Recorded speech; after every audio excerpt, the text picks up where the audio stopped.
الحمد لله المعروف من غير رؤيا والخالق من غير رويا والصلاة والسلام على من اختاره الله من شجرة الأنبياء ومشكاة الضياء وزواية العليا وسرة البتها ومصابيح الظلمة وينابيع الحكمة أبي القاسم محمد اللهم صل على وأهل بيته الطيبين الطاهرين المعصومين لعنة الله على أعدائهم ومنكر فضائلهم وغاصب حقوقهم أجمعين أما بعد فقد قال الله تعالى وتبارك في محكم كتاب المجيد وفرقان الحميد وقوله الحق وهو أصدق القائلين بسم الله الرحمن الرحيم في بيوت أذن الله أن ترفع ويذكر فيها اسمه يسبح له فيها بالغدو والآصال درود پڑھیے محمد و آل محمد. مومنین اکرام، پروردگار آپ کی اس پرصداری کو اپنی بارگاہ میں قبول فرمائے. جو لوگ بے روزگار ہیں در زہرا سے بٹنے والے رزق کا واسطہ انہیں روزی روزگار عطا ہو. جو بے روزگار ہیں پروردگار انہیں روزی روزگار، اور جو صاحب روزگار ہے یا کاروبار میں مشغول ہے انہیں ترقی اور استحکام عطا فرما. جو بے اولاد ہیں پروردگار تجھے بی بی رباب کا واسطہ انہیں اولاد صالح عطا فرما. جو صاحب اولاد ہیں ان کی اولاد کو نیک اور فرما بردار بنا. پروردگار ہماری بچیاں جو شادی کی عمر تک پہنچ گئی ہیں اور ابھی تک ان کے رشتے نہیں لگے، پروردگار حسین کی بچیوں کا واسطہ غیب سے مدد فرما اور ان کے رشتے لگ جائیں. پروردگار پریشان حالوں کی پریشانیوں کو دور فرما.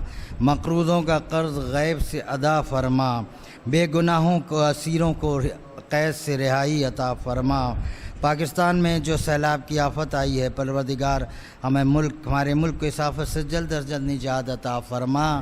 مالک، دنیا میں جہاں جہاں آل محمد کے چاہنے والے بستے ہیں انہیں اپنے حفظ و امان میں رکھ.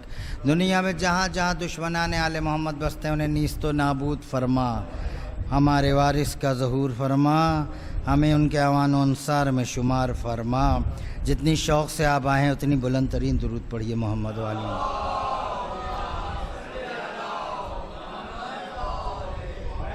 سن، ہماری ظاہری حالت دیکھ کر ہمیں کسی پر قیاس نہ کرنا. ابھی میں اس دیوار کو حکم دوں، ابھی میں اس دیوار کو حکم دوں یہ سونے میں بدل جائے گی. ابھی صرف اتنا کہا تھا میں اس دیوار کو اگر حکم دوں. دیوار نے فطرت بدلنی شروع کی، خصلت بدلنی شروع کی، اپنی صفت بدلنی شروع کی، سنہرا رنگ چھڑنا شروع ہوا.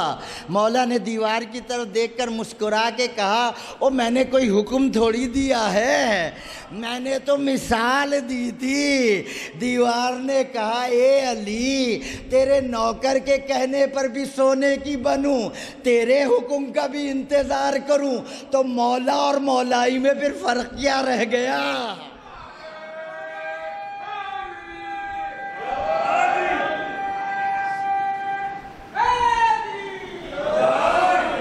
مولا نے کہا اے عمار اس کو حکم دے.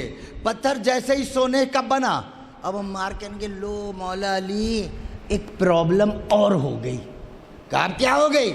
کہا اب اس پتھر کو توڑے گا کون؟ اس میں سے مولا نے کہا تھا اپنے سے جتنا تمہارا قرضہ پر اتنا لینا، باقی چھوڑ دینا. کہا مولا اس میں سے نکالوں گا کیسے، ٹوٹے گا کیسے؟ مولا نے پیار سے جھڑکتے ہوئے کہا او کم عقل، جس کے نام کی صدقے میں یہ سونے کا بنا ہے اسی کا نام کا واسطہ دے دے، یہ تیرے لیے نرم بھی ہو جائے گا. جناب عمار نے حکم دیا پتھر گندھے ہوئے آٹے کی طرح ہو گیا۔ جناب عمار نے اپنے حصے کا سونا نکالا اور نکال کر خوشی خوشی لے کر چلے۔ 4 قدم آگے بڑھے تھے، پھر واپس پلٹے، علی کے قدموں پر سر رکھ کر کہتے ہیں، اے علی، جو تجھ میں شک کرے، مسلمان تو دور کی بات وہ انسان بھی نہیں ہوتا، مگر مجھے اتنا تو بتا دے، یہ جو تو نے معجزہ دکھایا ہے یہ تو داؤد کا معجزہ ہوتا ہے۔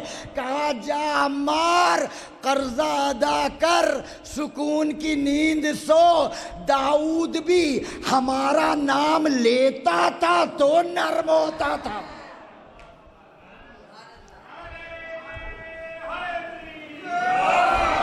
پہلا کیا کہ جناب داؤد کے لیے لوہا کیا ہوتا ہے؟ موم ہوتا ہے نا۔ دوسرا فضل کیا داؤد کو ملا؟ جب جناب داؤد زبور پڑھتے تھے، زمین و آسمان، پرندے جناب داؤد کے ساتھ ہم کلام ہوتے تھے۔ داؤد بھی پڑھتے تھے، وہ بھی پڑھتے تھے۔ حکومت نے طے کیا کہ آپ کے 7ویں امام کی کریکٹر ایسیسینیشن کی جائے، یعنی معاذ اللہ ان کو بدنام کیا جائے، ان پر الزامات عائد کیے جائیں اور عوام کی نظروں میں امامت کا تصور ہی ختم کر دیا جائے۔ امام تھے قید خانے میں۔ حکومت نے طے کیا کہ اب کریکٹر ایسیسینیشن کرنی ہے۔ بہت دور سے، دیہات سے کہیں دور سے ایک حسین جمیل عورت، فاحشہ عورت لائی گئی اور اس سے کہا گیا کہ ہم تم کو امام کے ساتھ قید میں ڈال دیں گے اندر، پھر رات کے اتنے بجے ہم جو شہر کے معزز لوگ ہیں انہیں کے ساتھ چھاپا ماریں گے اور معاذ اللہ امام کو رنگے ہاتھ پکڑیں گے اور پھر ساری شہر میں اور ساری دنیا میں بتائیں گے کہ عصمت نام کی تو کوئی چیز ہی نہیں ہوتی ہے، یہ بلا وجہ شیشیوں کا ڈھکوسلا ہے، کوئی عصمت نہیں ہوتی، ان کے اماموں کا بھی یہی کریکٹر ہے۔ اسے کہتے ہیں جنہوں نے آل محمد کو اپنے جیسا سمجھا انہوں نے ہی مار کھائی ہے۔ رات کا وقت ہوا، مغرب سے پہلے اس عورت کو اس قید خانے کے اندر ڈالا اور ڈال کے باہر سے جو ہے وہ تالا لگا دیا۔ ٹھیک ہے، قید خانے کے اندر ڈالا اور ڈال کے جو ہے وہ تالا لگا دیا۔ اب جو وقت طے تھا کہ آدھی رات کو اس وقت چھاپا مارنا ہے، سارے شہر سے قاضی بھی بلائے گئے، بڑے بڑے مولوی بھی بلائے گئے، مشہور لوگ سب جمع کیے گئے کہ سب کو لے جا کر چھاپا مارنا ہے اور بھی دکھانا ہے کہ امامت میں عصمت تو ہوتی ہی نہیں ہے اور یہ بھی عام کردار کے آدمی ہیں۔ جب جو وقت طے تھا، توجہ رکھیے، جو وقت طے تھا اس پر گئے اور جا کے چھاپا مارا۔ اب جیسے ہی قید خانے کے پاس گئے، دیکھا ادھر امام سجدے میں ہے، ادھر وہ عورت سجدے میں ہے۔ ادھر امام سجدے میں ہے، ادھر وہ عورت سجدے میں ہے۔ جا کے اس عورت کو جھنجھوڑا، ایسے عبادت کے نشے میں مست تھی کہ اس کو کھینچتے ہوئے لے کر آئے ہارون کے پاس۔ ہارون نے کہا، میں نے تجھے کس کام کے لیے بھیجا تھا؟ میں نے کوئی تجھے نمازیں پڑھنے کے لیے بھیجا تھا؟ میں نے کس کام کے لیے بھیجا اور تو کس کام پر لگ گئی؟ وہ کہنے لگی، ہارون تیری قسم، گئی تو میں اسی کام کے لیے تھی جس کے لیے تو نے بھیجا تھا۔ جیسے ہی میں قید خانے میں داخل ہوئی، میں نے امام پر اپنی جو بھی ناز و نام ہے، جو بھی طریقے ہیں واردات کے، وہ میں نے آزمانے شروع کیے۔ کبھی امام کو یہ ادائیں دکھاتی، کبھی ادھر سے گزرتی سامنے سے، کبھی یہ ادائیں دکھاتی، مگر وہ ایسے عبادت میں مشغول تھے کہ مجھے پلٹ کر ہی نہیں دیکھا۔ رکیے، تھوڑی سی دیر رکیے۔ ایک دن اللہ کے ساتھ شیطان کی کنورسیشن ہوئی۔ شیطان نے کہا، یا اللہ میں نے سب کو بہکا دیا، بچا اب کچھ بھی، کوئی بھی نہیں تیرا مخلص بندہ۔ اللہ نے کہا اب بھی ہے۔ کہا کون؟ کہا سامنے دیکھ، یہ جو بندہ سجدہ کر رہا ہے، یہ علی ابن الحسین، یہ میرا۔ کہا یا اللہ ٹرائی کر لوں ایک اس پر بھی۔ کہا جا آزما لے۔ شیطان آیا، آپ کے مولا سید سجاد عبادت میں مشغول تھے۔ کبھی ادھر سے اپنی اصل شکل میں سامنے آتا، کبھی ڈراؤنی شکل بنا کے ادھر سے آتا، کبھی کالا جو دھواں بن جاتا، طرح طرح کے طریقے اختیار کیے، مگر سید سجاد کی عبادت میں کوئی فرق نہیں آیا۔ جب فرق نہیں آیا، اب اس نے سوچا کہ اب میں اور کون سا حربہ اختیار کروں کہ ان کی عبادت میں خلل پڑے اور یہ ان کی عبادت ٹوٹے۔ پھر اس سے یاد آیا کہ میں ایسا کرتا ہوں، سانپ بن جاتا ہوں، کیونکہ سانپ چیز ہی ایسی ہے کہ جسے دیکھ کر بڑے بڑے گھبرا جایا کرتے ہیں۔ وہ سانپ بن کر چلا اور امام کے انگوٹھے کو دانت میں دبایا اور زور سے دبایا تاکہ اس کی تکلیف سے یہ چیخیں اور ان کی نماز ٹوٹ جائے، مگر امام کی نماز پہ فرق نہیں پڑا۔ جب فرق نہیں پڑا تو پیر پٹکتا ہوا چلا گیا، جیسے ہی چلا اللہ نے آواز دی، انت زین العابدین، تو ہی تو عبادت کرنے والوں کی زینت ہے، تو ہی تو عبادت کرنے والے کی۔ تو وہ عورت کہنے لگی میں نے طرح طرح کی ادائیں دکھائیں مگر موسیٰ کاظم پر تو کوئی فرق ہی نہیں پڑا۔ پھر میں تھک کر بیٹھ گئی، میں نے کہا ان کی نماز میں وقفہ تو آئے گا نا، جب وقفہ آئے گا تو پھر میں اور ادائیں انہیں دکھاؤں گی اور اپنا اسیر کروں گی، ان کی نماز میں کہیں تو وقفہ آئے گا نا۔ اب وہ کہتی ہے میں بیٹھ گئی، اتنے میں نے دیکھا، میری توجہ رہے، اتنے میں دیکھا کہ امام نے تسبیح پڑھنی شروع کی۔ ادھر امام تسبیح پڑھتے تھے، وہ کہتی ہے مجھے لگتا تھا زمین بھی تسبیح پڑھ رہی ہے۔ داؤد کا فضل یاد ہے، داؤد کا فضل، زمین بھی تسبیح پڑھ رہی ہے، آسمان بھی تسبیح پڑھ رہا ہے، ہر شے تسبیح پڑھ رہی ہے، یہاں تک کہ امام نے کہنا شروع کیا یا اللہ یا اللہ۔ جیسے وہ کہتے یا اللہ، غیب سے آواز آتی لبیک عبدی لبیک عبدی لبیک عبدی۔ داؤد پڑھتے تھے زبور تو کیا ہوتا تھا؟ زمین و آسمان داؤد کے ساتھ ہم کلام ہوتے تھے۔ جس کے ساتھ مخلوق ہم کلام ہو اسے نبوت کہتے ہیں، اور جس کے ہم جواب خود خالق ہو اسے امامت کہتے ہیں۔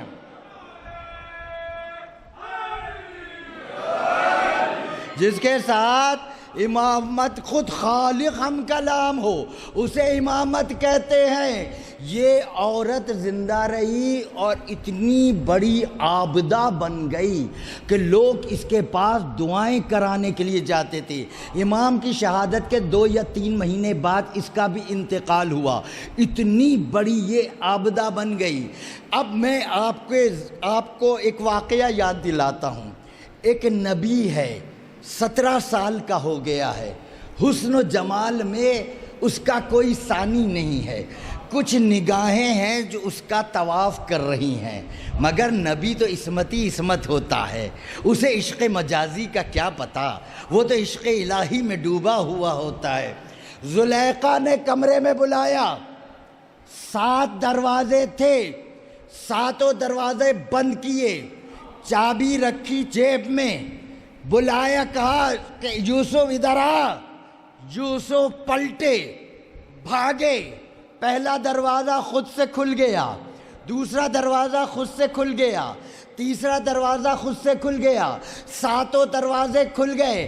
اللہ نے تعریف کی، میرے یوسف نے اپنی عصمت بچا لی۔ میرا سوال یہ ہے، یوسف کے لیے کمرے کے دروازے کھل سکتے ہیں تو امام کے لیے کیا قید خانے کا دروازہ نہیں کھل سکتا تھا؟ امام نے دروازے کی طرف نہیں گئے، یوسف نے عصمت بچا لی۔ اللہ نے تعریف کی۔ نبوت و امامت میں یہی فرق ہے، یوسف نے اپنی عصمت تو بچا لی مگر زلیخا کو ہم خیال نہ کر سکے۔ جو اپنی عصمت بچا لے مگر مخالف کو ہم خیال نہ کر سکے وہ نبوت ہوتی ہے۔ جو اپنی عصمت بھی بچا لے اور سامنے کو بھی عصمت معاف بنا دے وہ امامت کہلاتی ہے۔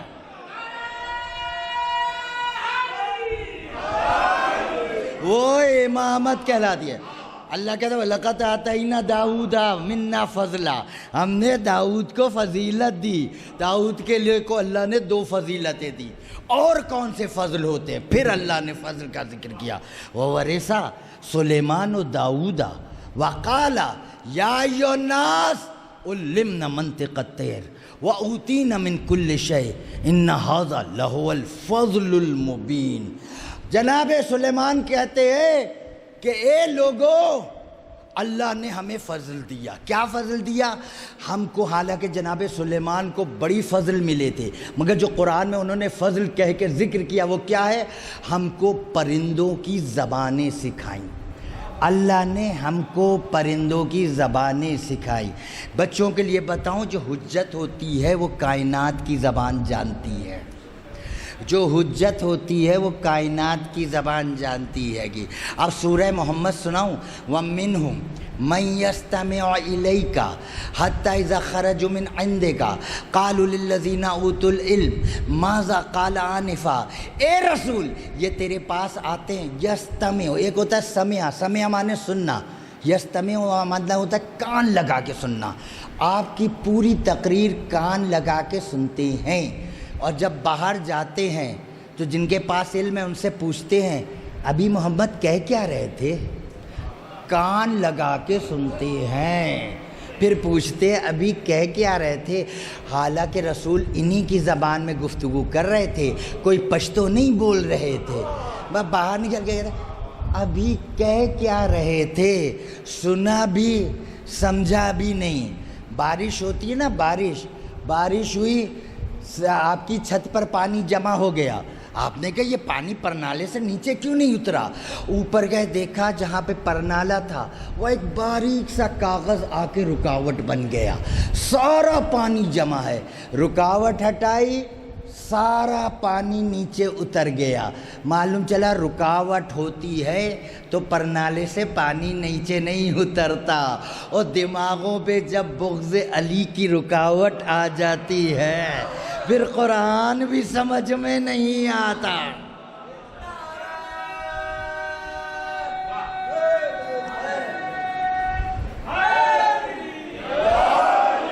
جناب سلیمان کہتے ہیں ہمیں اللہ نے فضل دیا. کیا فضل دیا؟ ہمیں پرندوں کی بولیاں سکھائیں. میرے سرکار آئے، صحابہ ساتھ تھے، ایک باغ میں آئے، دیکھا ایک شہد کی مکھی ایک پھول پر بیٹھی رس چوس رہی ہے. سرکار نے آواز دی ادھر آؤ. مکھی تھی اس لیے ادھر آؤ کہنے سے آ گئی. یہ مکھی ان مکوڑوں سے تو اچھی ہے جنہیں بلاتے رہے پھر بھی نہیں آتے.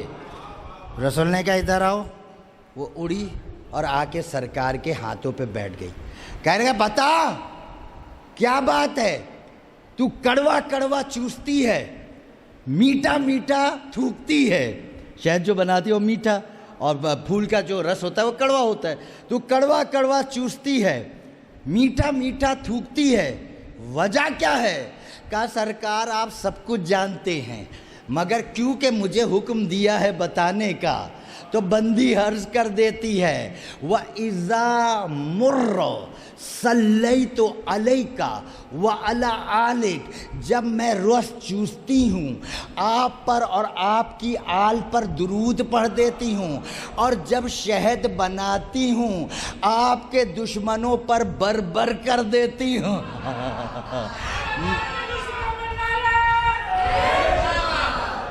یعنی ان پر درود غذا کو حلال کرتا ہے، ان کے دشمنوں سے تبرار شفا بھر دیتا ہے. ان کے دشمنوں پہ تبرہ شفا بھر دیتا ہے. تو جناب سلیمان کو فضل ملا. کیا فضل ملا؟ کہ پرندوں کی زبان جانتے ہیں. اور یہ ہے جناب یوسف، قرآن کا 12واں سورہ جناب یوسف. جناب یوسف کہہ رہے ہیں ان ھذا فضل علی وعلی الناس ولکن اکثر الناس لا یشکرون. اللہ نے یہ مجھ پر اور لوگوں پر فضل کیا، لوگ شکر ادا نہیں کرتے۔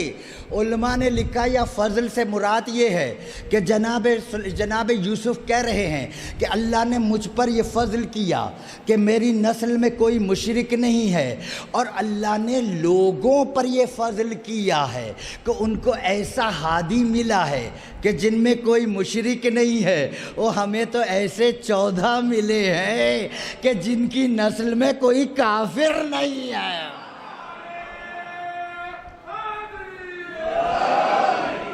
میں کسی اور کی تو ضمانت نہیں لیتا، مگر شیعہ قوم میں کبھی کوئی جھوٹا نبی بن سکتا ہی نہیں، اس لیے کہ ہم نے نبوت کے لیے کرائیٹیریا بنایا ہے۔ ہر کوئی نبی نہیں ہو سکتا، کہ وہ نہ ہوتے تو وہ نبی ہوتے، وہ اندھی مچی ہے نبی ہوتے۔ ہمارے یہاں نبی ہونے کا کرائیٹیریا ہے۔ بتاؤں کرائیٹیریا نبی کا کیا ہے؟ یا یحییٰ خذ الکتاب بقوۃ وآتیناہ الحکم صبیا حنانا من لدنک واتقیا۔ یا یحییٰ خذ الکتاب بقوۃ، اے یحییٰ اس کتاب کو مضبوطی سے پکڑو، اور اے یحییٰ جب تم اپنی ماں کی گود میں تھے نا، ہم نے اسی وقت تمہیں نبوت دے دی تھی، تو اپنی ماں کی گود میں تقی بھی تھے، ذکی بھی تھے۔ معلوم چلا اگر کسی کے بارے میں معلوم کرنا ہو کہ یہ نبی ہوتا یا نہیں ہوتا، تو یہ دیکھ لو کہ یہ ماں کی گود میں تقی تھا، ماں کی گود میں ذکی تھا، ماں کی گود میں تقی تھا، ماں کی گود میں ذکی تھا، اور جن کی آنے پر ماؤں پر نمازیں حرام ہو جائے ان گودوں میں نبی نہیں آتے، ان گودوں میں نبی نہیں آتے۔ یہ ملا فضل ان کو۔ اب اگلا فضل دیکھیں، جناب عیسیٰ اپنا فضل بیان کر رہے۔ عیسیٰ انی اخلق لکم من الطین کہیئۃ الطیر فانفخ فیہا فیکون طیرا باذن اللہ وابرئ الاکمہ والابرص باذن اللہ واحیی الموتیٰ باذن اللہ۔ دیکھو عیسیٰ کہہ رہے ہیں مجھے کیا فضل ملا ہے، میں مٹی سے پرندہ بناتا ہوں، پھر پھونک مارتا ہوں، وہ حقیقی پرندہ بن جاتا ہے۔ خلق کرنا فضل ہے۔ اب کسی کو اس میں توحید کی عمارت گرتی ہوئی نظر نہیں آ رہی ہے۔ عیسیٰ زندگی خلق کر رہے ہیں تو اب توحید کی عمارت نہیں گر رہی ہے۔ میں اگر علی کہتے کہ علی نے خلق کیا تو ساری توحید کی عمارت گر جاتی ہے۔ کہ یہ جو میں اس کو مٹی سے پرندہ بناتا ہوں، پھونک مارتا ہوں، حقیقی پرندہ بن جاتا ہے، یہ ہے فضل۔ میں مردے کو ہاتھ پھیرتا ہوں، مردہ زندہ ہو جاتا ہے، یہ ہے فضل۔ میں مادر ذات اندھوں اور مبروسوں کو شفا دیتا ہوں، یعنی جو پیدائشی اندھے اور مبروس ہوں انہیں شفا دیتا ہوں، یہ ہے فضل۔ عیسیٰ خلق کرتے ہیں، فضل۔ عیسیٰ شفا دیتے ہیں، فضل۔ عیسیٰ مردے کو زندہ کرتے ہیں، فضل۔ عیسیٰ ہوں گے پیچھے، بطول کا بیٹا ہوگا آگے، جہاں عیسیٰ کا سر ہوگا وہاں بطول کے بیٹے کے پیر ہوں گے۔ شریعت کا مسئلہ ہے نا کہ نماز وہ پڑھائے جو سب سے افضل ہو، سب سے افضل ہو۔ یہ فضیلتیں ہیں بطول کے بیٹی کے مقتدی کی۔ اللہ جانے امام کی فضیلتیں کیا ہوں گی۔ اب آپ مجھ سے کہے کہ میں بطول کے بیٹے کی فضائل بیان کروں، میں کہوں میرا امام خلق کرتا ہے، امام مسکرا کے کہیں گے وہ تو میرے پیچھے کھڑے ہونے والا بھی کر دیتا ہے۔ میں کہوں میرا امام شفا دیتا ہے، امام کہیں گے وہ تو میرا مقتدی بھی دے دیتا ہے۔ میں کہوں امام مردہ زندہ کرتا ہے، امام کہیں گے وہ تو میرے پیچھے کھڑے ہونے والا بھی کر دیتا ہے۔ جس کے مقتدی کے اختیارات زندگی سے موت تک پر ہوں، اللہ جانے وہ امام کیا ہوگا۔ امام عیسیٰ کہتے ہیں بھائی میں شفا دیتا ہوں، کوئی بیمار ہو عیسیٰ کے پاس آئے، عیسیٰ شفا دیتے ہیں۔ بشریت کو شفا ملتی ہے نبوت سے، بشریت کو شفا ملتی ہے کس سے؟ نبوت سے۔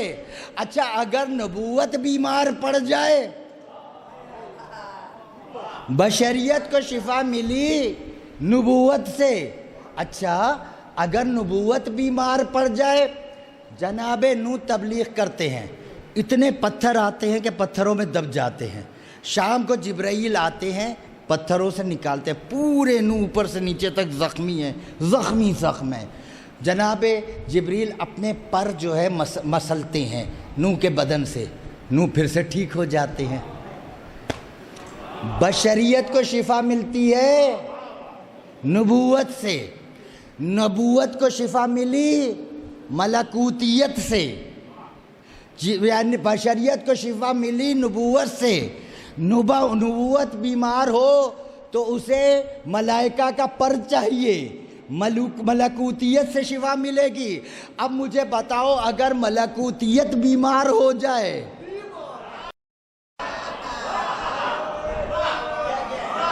اب اگر ملکوتیت بیمار ہو جائے تو فرشتوں کو کون شفا دے؟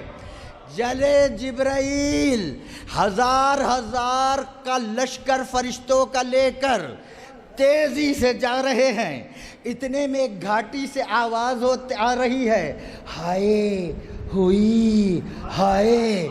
جبریل نیچے اترے، دیکھا پالوں پر نچے ہوئے ہیں، فترس ہے، فترس تیری سزا پوری نہیں ہوئی۔ کہا پوری نہیں ہوئی؟ فترس کہتا ہے یہ اتنے سارے فرشتے لے کر جا رہے ہو، کیا قیامت آ گئی ہے؟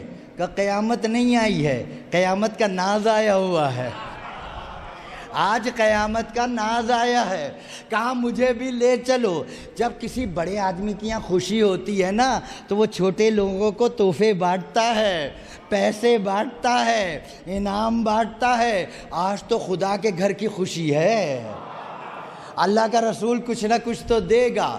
جبریل نے کوش کے لوتھڑے کی طرح تھا وہ، جبریل نے یوں کر کے ہاتھوں کو اوپر اٹھایا، سیدھے رسول کے پاس آئے، یا رسول اللہ اللہ مبارک دیتا ہے، حسین مبارک ہو، حسین مبارک ہو، حسین مبارک ہو۔ یا رسول اللہ یہ آیا ہے، انعام تو بٹے گا نا، کچھ انعام اسے بھی ملے گا۔ رسول نے کہا اس کو حسین سے نہیں، حسین کے جھولے کی لکڑی سے، حسین سے نہیں، ابھی حسین سامنے آئے نہیں ہیں، حسین کے جھولے کی لکڑی سے مس کر دو۔ میں کہوں گا حسین کے جھولے کی لکڑی سے کیوں؟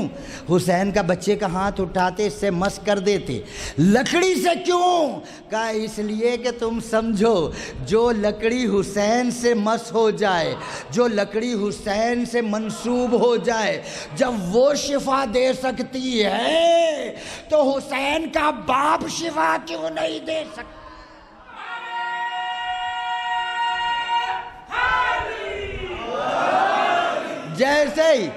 جیسے ہی مس ہوئی جسم پھیلنے لگا، رگوں پہ جاری ہوئے، خون جاری ہوا، بالوں پر نکلنے لگے۔ جب پورا مکمل ہو گیا تو اب آسمان پر اڑ رہا ہے اور کہہ رہا ہے مم مثلی انا عتیق الحسین، او میرے جیسا کون ہوگا، میں تو حسین کا آزاد کردہ ہوں، میرے جیسا کون ہوگا۔ یہ جو اس نے کہا ہے نا میرے جیسا کون، میں تو حسین کا آزاد کردہ ہوں، یہ اس نے مارٹن روڈ میں آ کر نہیں کہا، یہ اس نے عرش پر کہا، جہاں کہ اس سے زیادہ اونچی منزلت پہ بیٹھے ہوئے فرشتے ہیں، جہاں سید الملائکہ بھی ہے۔ کسی نے پلٹ کے یہ نہیں کہا وہ تجھ سے بہتر تو میں ہوں، وہ کہہ رہا ہے میرے جیسا کون ہوگا، میرے جیسا کون ہوگا، اور جس حسین کے غلام جیسا عرش پر نہیں ملتا، اس حسین کی ماں جیسا دنیا میں کہاں ملے گا۔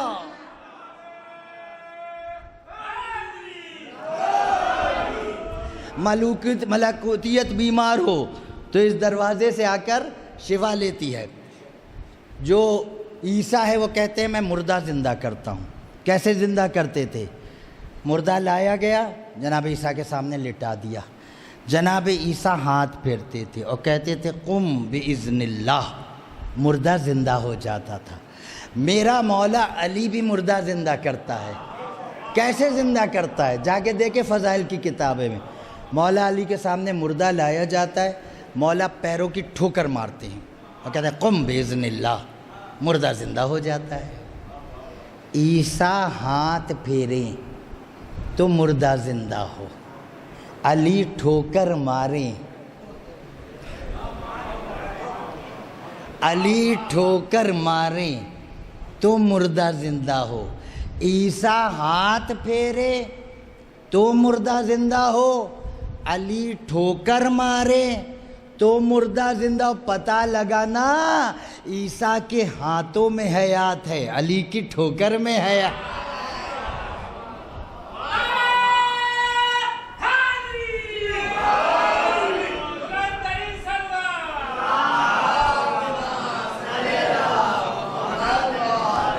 عیسیٰ کیا دیتے ہیں؟ شفا۔ عیسیٰ کا شفا خانہ زندگی میں تھا، عیسیٰ چلے گئے، ختم شفا خانہ۔ جب تک زندہ تھے شفا خانہ موجود تھا، عیسیٰ گئے شفا خانہ ختم۔ مگر جہاں حسین نے قدم رکھ دیا، صرف حسین نے نہیں، جہاں حسین کے گھوڑے نے قدم رکھ دیا، آج تک وہ خاک خاک شفا ہے، آج تک وہ خاک خاک شفا ہے۔ تو عیسیٰ کیا کرتے تھے؟ شفا دیتے تھے۔ شفا دیتے تھے نا، ایک شخص بالکل معذور، فالج زدہ، نہ ہاتھ کام کرتے نہ پیر کام کر رہے ہیں، البتہ دماغ کام کر رہا ہے، نہ ہاتھ نہ پیر، بالکل۔ اسے اس کے گھر والے اس ڈھیر کو اٹھاتے، ایک طرح کا گوشت کا ڈھیر ہی ہو گیا نا، اٹھاتے اور لا کے چوراہے پہ بٹھا دیتے تھے۔ دن بھر وہ وہاں بیٹھا رہتا، کوئی بھیک دے دیتا، کوئی کھانا دے دیتا، شام کو اٹھا کے اسے لے جاتے۔ ایک دن اسے لا کر بٹھا دیا، وہ بیٹھا، اب وہ بیٹھا ہوا تھا، سامنے سے علی کا بڑا بیٹا گھوڑے پر آ رہا تھا، آپ کے مولا حسن سامنے سے گھوڑے پر آ رہے تھے۔ اس نے سوچا کاش میرا اس وقت ہاتھ پیر چل رہا ہوتا، میں مفلوج نہ ہوتا، میں دوڑ کر جاتا اور امام حسن کے قدموں کا بوسہ لے لیتا۔ ایسا موقع کہاں ملے گا؟ آج مولا نظر بھی آ گئے اور اکیلے بھی ہیں، کاش میرا ہاتھ پیر چل رہا ہوتا، میں جاتا امام کے قدموں کا بوسہ لیتا۔ ایسی اس سے خواہش کا اظہار کیا۔ امام نے اس کے دماغ میں پلنے والے خیالات کی لکیروں کو پڑھا۔ وہ امام ہی نہیں جو خیالات نہ پڑھ سکے، وہ امام وہ ہوتا ہے جو دماغ میں پلنے والے خیالات پڑھ لیتا ہے۔ جو چاولوں پر انگلیاں مار کے بوٹی تلاش کرتے ہیں وہ امام نہیں ہوتے۔ اس نے کہا کاش کاش کاش مجھے طاقت ہوتی، میرا جسم چل رہا ہوتا، ہاتھ پیر سلامت ہوتے، میں دوڑ کر جاتا اپنے امام کے قدموں کا بوسہ لے لیتا۔ امام نے اس کے خیالات پڑھے، گھوڑے پہ چلتے ہوئے امام اس کے قریب آئے اور خاص کر کے اپنا تازیانہ جو ہے وہ زمین پر پھینک دیا، پھینک کر اس سے کہا ذرا اٹھا دو دے۔ اب تو آپ کی خاموشی کو سبحان اللہ، اب تو واقعی آپ کی خاموشی کو سبحان اللہ۔ وہ امام قریب آئے، جو تازیانہ پہ کہا ذرا، اب وہ سوچوں میں امام کو دیکھ رہا، غور سے سوچوں میں گھومے، کہا یہ اٹھا دو دے۔ وہ گھڑبڑا گیا، جلدی سے اٹھا، تازیانہ اٹھایا، امام کو دیا۔ امام آگے گزر گیا، اب کبھی ہاتھوں کو دیکھتا ہے، کبھی پیروں کو دیکھتا ہے۔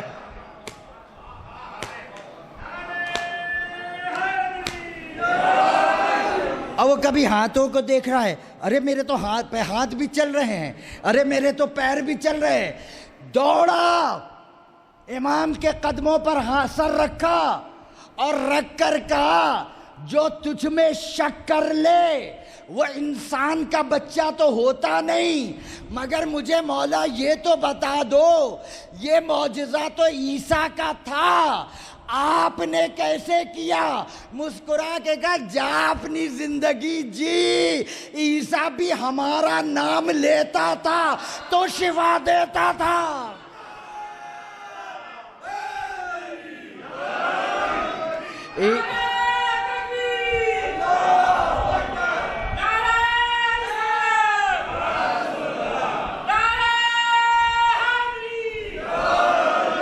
عیسیٰ بھی ہمارا نام لیتا تھا تو شفا ملتی تھی۔ ہم ہی تو اسم اعظم ہیں، ہم یہی تو اسم اعظم ہیں، یہی تو اس میں ایک بات یاد آ گئی وہ بھی سن لیں، یہی تو اسم اعظم ہیں۔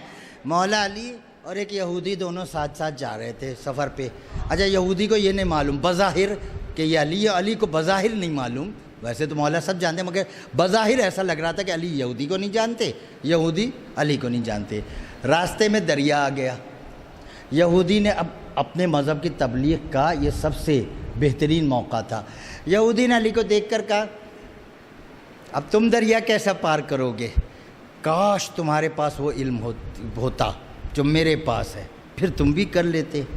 یہ کہہ کے اس نے زیر لب کچھ پڑھا، دریا پر قدم رکھا، گھوڑا لیا، دریا نے اپنی فطرت بدلی، دریا پہ چلتا ہوا دوسری طرف پہنچ گیا اور دوسری طرف جا کے طنز کرا اے جوان کاش تیرے پاس وہ علم ہوتا جو میرے پاس ہے تو تو یوں منہ نہ تک رہا ہوتا، تو بھی دریا پار کر لیتا۔ علی نے کہا ٹھہر اتنی جلدی کیا ہے؟ ہم بھی دنیا سے کہتے ہیں ٹھہرو اتنی جلدی کیا ہے، 12واں آنے دو 11 سارے سمجھ میں آ جائیں گے۔ کہا ٹھہر اتنی جلدی کیا ہے؟ یہ کہہ کے مولا نے قدم رکھا، گھوڑے کو ساتھ لیا اور چلتے ہوئے مولا بھی دوسری طرف پہنچ گئے۔ وہ تو قدموں پہ گر گیا کہ وہ تو ایک اچھی خاصی عمر کا عالم، اس نے وقت گزارا، یہ ان کے سامنے نوجوان قدموں پہ گر گیا، کہنے لگا کہ مجھے بتائے آپ نے کیا پڑھا؟ مولا نے وہ بھی مولا کو پڑھنے والا مولوی سمجھ رہا تھا۔ کیا بتائے آپ نے کیا پڑھا؟ مولا نے کہا نا پہلے تو بتا تو نے کیا پڑھا؟ اس نے کہا میں نے سب سے بڑے نبی کے وصی کا نام لے کے دریا پار کیا۔ مسکرا کے کہا جس کا تو نے نام لیا تھا وہ میں ہی تو ہوں۔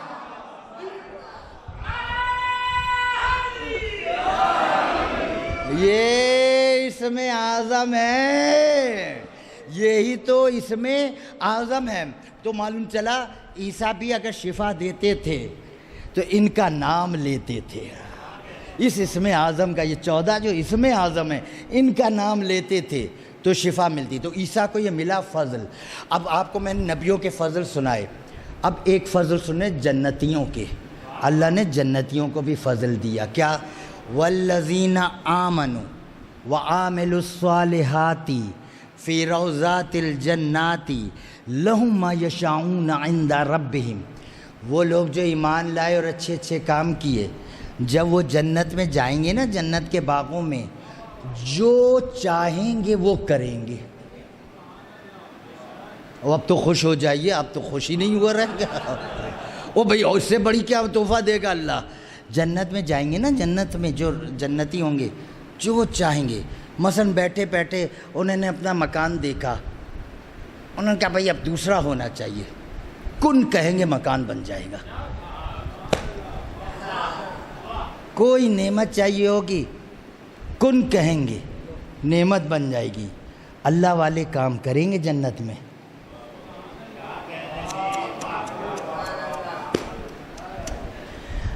ادھر جو چاہیں گے وہ جنت میں کر گزریں گے، کن کہیں گے شے بن جائے گی۔ کوئی چیز کھانے کو دل چاہے گا کہیں گے وہ سامنے آ جائے گا۔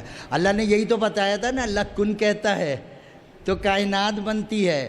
علی نے تفسیر بتائی تھی، اس کا مطلب یہ ہے کہ کن کے مطلب ہے میرا نام، اللہ علی علی کہتا رہا، کائنات بنتی چلی گئی۔ وہ کن کہیں گے. کن میں طاقت ہو سکتی ہے, اس میں علی میں طاقت نہیں ہو سکتی. وہ جو کریں گے وہ بن جائے گا. آپ ہے بڑی حیرت سے دیکھ رہے ہیں, یقین آ نہیں رہا آپ کو کہ جنت میں جنتی جائیں گے جو خواہش کریں گے. اللہ قرآن کہتا ہے جو کہیں گے وہ ہو جائے گا. جو کہیں گے اللہ وہ طاقت دے دے گا انہیں, جو کہیں گے وہ ہو جائے گا.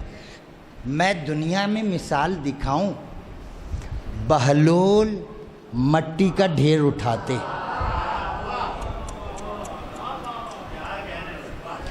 بہلول مٹی کا ڈھیر اٹھاتے اور جھولی میں ڈال کے کہتے جا یہ تیرا جنت میں مکان ہے. جب سوتا مکان بھی نظر آتا, مکان کے کاغذات بھی مل جاتے. بہلول مٹی مٹھی میں اٹھاتے اور دیتے, وہ جنت بن جاتی. اب دو میں سے ایک بات ہے, یا تو مٹھی کی مٹی جنت بن جاتی یا جنت مٹھی میں آ جاتی.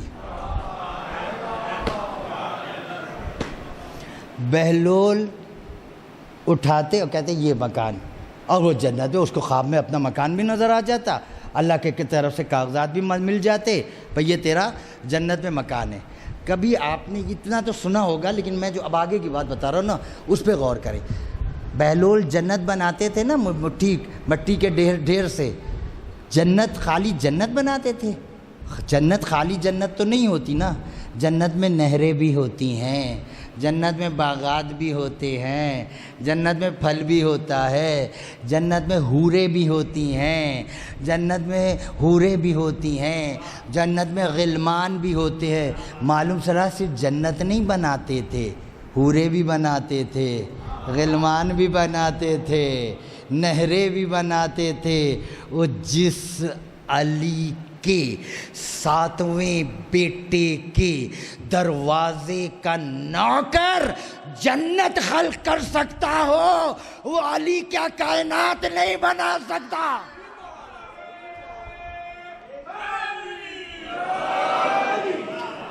معلوم چلا یہ کیا ہے؟ یہ فضل ہے. اب اللہ نے فضل دیا, داؤد کو فضل دیا, اللہ نے جناب موسیٰ کو فضل دیا, اللہ نے جناب عیسیٰ کو فضل دیا, اللہ نے جناب یوسف کو فضل دیا, اللہ نے جنت میں جانے والوں کو کیا دیا؟ فضل دیا.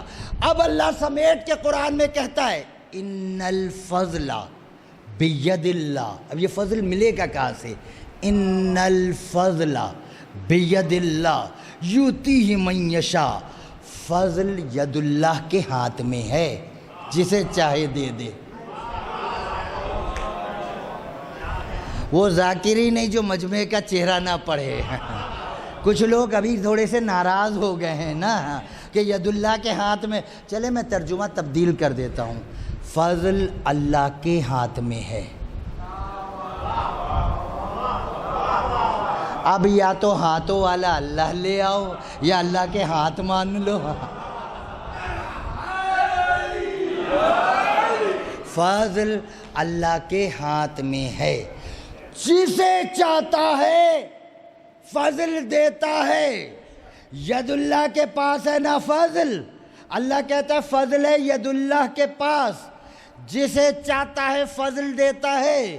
یہی وجہ ہے میں نے علی کے دروازے پر ولیوں کو قطار بنائے دیکھا, نبیوں کو قطار بنائے دیکھا. میں نے پوچھا یہاں قطار بنائے کیا کر رہے ہو؟ کہا تمہیں معلوم نہیں فضل ید اللہ کے پاس ہے, ہم اپنے حصے کا فضل مانگنے آئے ہیں.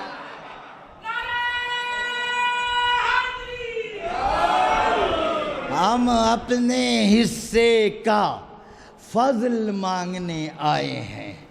یہ حقیقتیاں ہیں. جو ملے گا بچوں ان کا دروازہ نہیں چھوڑنا, اور کبھی کسی کو ان پر قیاس نہ کرنا. دین کا محور آل محمد ہے, دین کا ہر راستہ بیت نور پر جا کر ختم ہوتا ہے.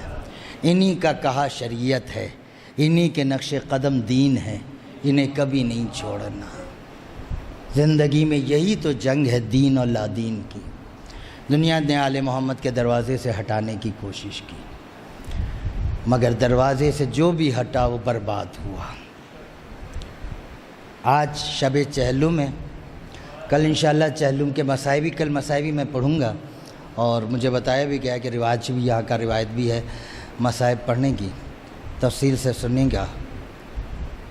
امام زمانہ آپ کتنے بڑے عزادار ہیں، روئیں گے تھوڑی دیر روئیں گے، پھر گھر جائیں گے آنسو خشک ہو جائیں گے۔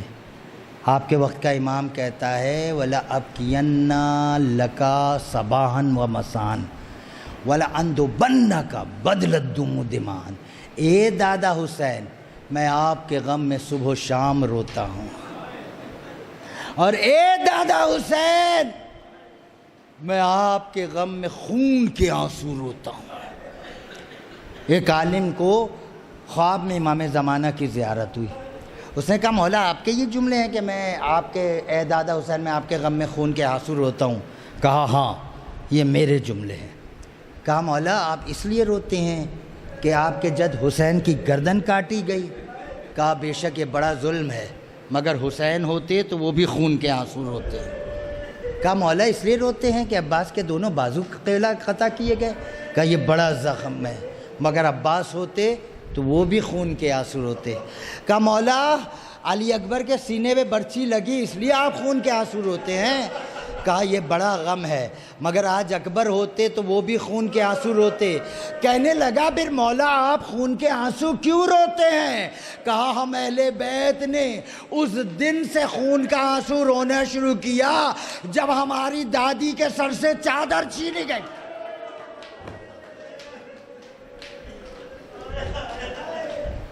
جب ہماری دادی کے سر سے چادر چھینی گئی ہم نے خون کے آنسو رونا شروع کیا۔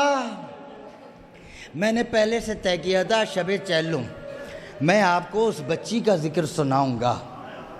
دنیا میں آپ نے ظلم کی بڑی داستانیں پڑھی ہوں گی، بڑے بڑے ظالموں کی تاریخ پڑھی ہوگی، مگر کبھی آپ نے کوئی ایسا ظلم پڑھا کہ کسی یتیم کو صرف اس لیے مارا جا رہا ہو کہ وہ اپنے باپ کا نام لیتی ہے؟ میرا سلام حسین کی اس یتیمہ پر کہ کربلا سے شام تک جس کے رخساروں کا رنگ بار بار بدلتا، آج ماتم بھی کرنا ہے ساتھ ساتھ سننا بھی ہے، جس کے رخساروں کا رنگ بار بار بدلتا رہا۔ اجا ہم کچھ چیزیں سنتے ہیں روا روی میں مصائب کے، سن جاتے ہیں رو بھی لیتے، مگر کبھی غور کیا ہے؟ آپ نے سنا ہوگا نا حسین کی یتیمہ کو تماچے مارے گئے، مگر اس کا مطلب آپ سمجھتے ہیں ان تماچے مارنے کا؟ کوئی بچہ، بچے کی ایک فطرت ہوتی ہے، کسی بچے کو آپ تادیباً کہیں ابھی مارتا ہوں، یوں کر، جیسے آپ ہاتھ رہیں گے مارتا ہوں بھی، یوں کریں گے نا، بچے کی فطرت ہوتی ہے دونوں ہاتھ یوں رکھ لیتا ہے۔ آپ کسی بچے کو ڈانٹ کے کہیں ابھی ماروں، جیسے یوں کہتا ہے ابھی مار، وہ فوراً یوں ہاتھ رکھ لے گا۔ وہ جانتا ہے کہ اگر مارا تو میرے کان بھی محفوظ رہے، میرے رخسار بھی محفوظ رہے، فوراً یوں ہاتھ رکھ لے گا۔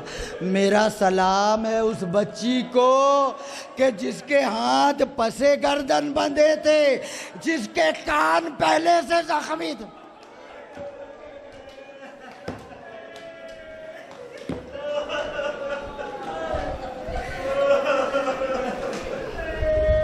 قافلہ آ گیا، قید خانے میں آ گیا۔ یہ کیسا زندان تھا؟ اتنا بوسیدہ زندان تھا کہ باہر سے جو مسافر گزرتے تھے نا، لوگ گزرتے، راہگیر گزرتے تھے، وہ بھی اس کی دیواروں سے ہٹ کے گزرتے تھے کہ کہیں گر نہ پڑے۔ یزید چاہتا تھا کہ خود سے گر جائے، یہ گر جائے۔ چھت اس کی تھی نہیں، رات بھر کی اوس، دن بھر کی دھوپ۔ جب دھوپ دن کو نکلنا شروع ہوتی تھی، بیویاں سمٹنا شروع کر دیتی تھیں، جیسے جیسے سایہ گھٹتا بیویاں سمٹ جاتی، اور جب نصف النہار پر سورج آ جاتا بیویاں بچوں کو لے کر دیوار کے ساتھ کھڑی ہو جاتی، کبھی ایک پیر پہ کھڑی ہوتی، کبھی دوسرے پیر پہ۔ میں تو صرف تصور ہی کرا سکتا ہوں نا، رونا تو آپ کا کام ہے۔ کبھی ایک پیر پہ کھڑی ہوتی، کبھی دوسرے پیر پہ کھڑی ہوتی۔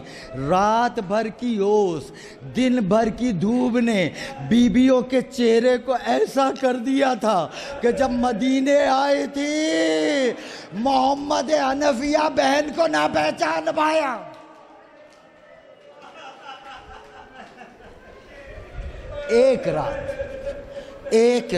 ایک رات سوتے سوتے سکینہ کی آنکھ کھلی۔ یہ تو میں نے آپ کی دل کی کمزوری دیکھ کر کہا ہے کہ سوتے سوتے، ورنہ تو موت کی آخری ہچکی تک نہ علی کی بیٹی کو نیند آئی نہ حسین کی بیٹی کو نیند آئی۔ سکینہ کی آنکھ کھلی اور آنکھ کھل کے دوڑتی ہوئی پھوپھی کے پاس گئی اور جا کر کہتی ہے یا امتی این ابی، اے پھوپھی میرا بابا کہاں ہے؟ زینب نے کہا بیٹی تیرا بابا کہاں یہاں آئے گا، وہ تو کربلا میں شہید ہو گیا۔ کہا نہ پھوپھی ابھی آیا تھا اور مجھ سے کہہ رہا تھا سکینہ اب تمہارے بغیر رہا نہیں جاتا ہے، میرے کانوں سے خون بھی صاف کر رہا تھا، کہہ رہا تھا میں نے ساتھ لے جانا ہے۔ زینب نے رو کر کہا بیٹی تو بھی سچی، تیرا بابا بھی سچا، آیا ہوگا تجھ سے مل لیا ہوگا، مجھ غریب سے تو ملا ہی کوئی نہیں۔ اب بچی نے رونا شروع کیا، میرا بابا، مجھے بابا چاہیے، مجھے بابا چاہیے۔ اور رونے والوں مجھے بتاؤ، آدھی رات کا وقت ہے، کمینوں کا شہر ہے، ظالم کا قید خانہ ہے، سجاد کرے تو کیا کرے؟ کبھی بھائی کے پاس، کبھی ماں کے پاس، کبھی پھوپھی کے پاس، مجھے میرا بابا چاہیے، مجھے میرا بابا چاہیے۔ اتنے میں یہ آواز وہاں پہنچی جہاں مخملی بستر میں نجس پلید سو رہا تھا۔ آنکھیں کھولی، کہا یہ کون رو رہا ہے؟ غلام نے کہا وہی رو رہے ہیں جو روتے ہوئے آئے ہیں، آل محمد رو رہے ہیں۔ کہا اس وقت اس طرح رونے کی کیا ضرورت ہے؟ کہا بچی نے خواب میں باپ کو دیکھا ہے، رو رہی ہے۔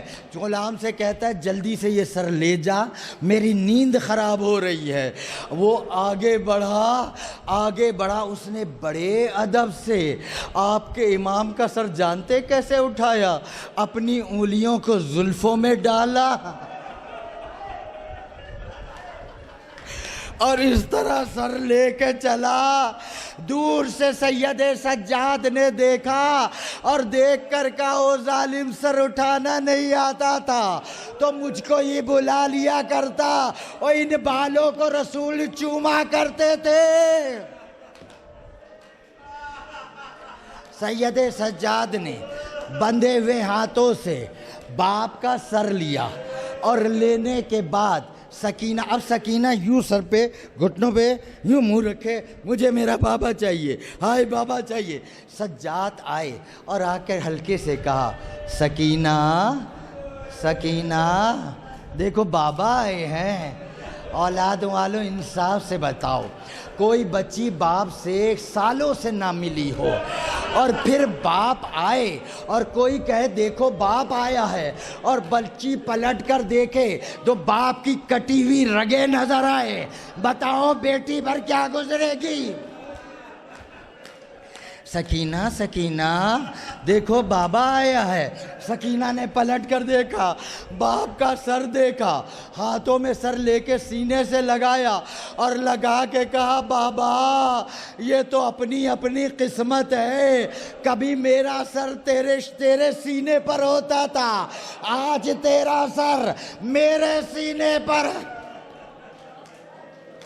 پھر سکینہ بیٹھ گئی، یوں دونوں پیر پھیلا کے سکینہ بیٹھ گئی، باپ کے سر کو گودی میں رکھا۔ اب سکینہ نے باپ سے بینچ کرنے شروع کیے، بابا بابا آنکھیں کھولو اور مجھے بتاؤ یہ تمہاری داڑھی کو خون سے خضاب کس نے کیا؟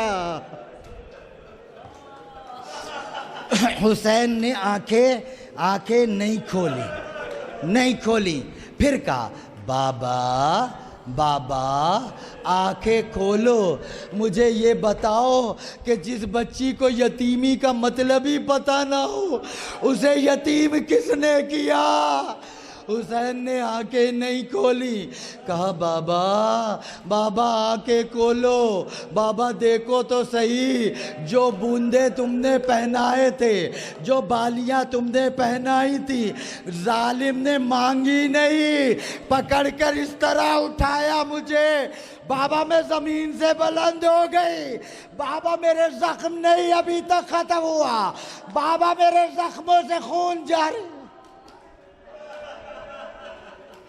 حسین نے آنکھیں نہیں کھولیں، پھر کہا بابا مجھے بتاؤ یہ تمہاری رگیں بے ترتیبی سے کس نے کاٹی ہیں؟ حسین نے آنکھ نہیں کھولی۔ اب جو آنکھ نہیں کھولی، اب سکینہ کا لہجہ بدل گیا، کہا بابا آنکھیں کھولو، جب تم جا رہے تھے نا تم نے مجھ سے کہا تھا سکینہ یہ میری بہنوں کو پریشان نہ کرنا، ان کو تکلیف نہ دینا، بابا یہ تیری بہنیں بیٹھی ہیں ان سے پوچھ لو، میں نے کبھی پانی نہیں مانگا ان سے، میں نے ان سے کبھی روٹی کا ٹکڑا بھی نہیں مانگا، بابا مجھے اکیلا ناقے پہ سوار کیا گیا، میں نے ان سے شکایت نہ کی، بابا مجھے گھوڑے کے ساتھ دوڑایا گیا، بابا میں نے تیری بہنوں سے بابا شکایت نہیں کی۔ حسین نے اب بھی آنکھیں نہیں کھولی، اب جو نہیں کھولی سکینہ نہیں رہی، علی بن گئی، دونوں ہاتھ یوں کمر پہ رکھتی ہے، لہجہ بدل گیا، آواز دی بابا آنکھیں کھول یا نہ کھول، مگر مجھے ایک بات بتا، تجھے اکبر کی جوانی کی قسم 56 سال تیری عمر تھی نا بابا، تو نے 56 سالوں میں کسی 3 سال کی بچی کو بوڑھا ہوتے دیکھا ہے؟ او بابا مجھے شمر کے تماچوں نے بوڑھا کر دیا، میری دادی تو 18 سال کی عمر میں بوڑھی ہوئی اور میں تو 3 سال کی عمر میں، بابا میں بوڑھی ہو گئی، بابا میں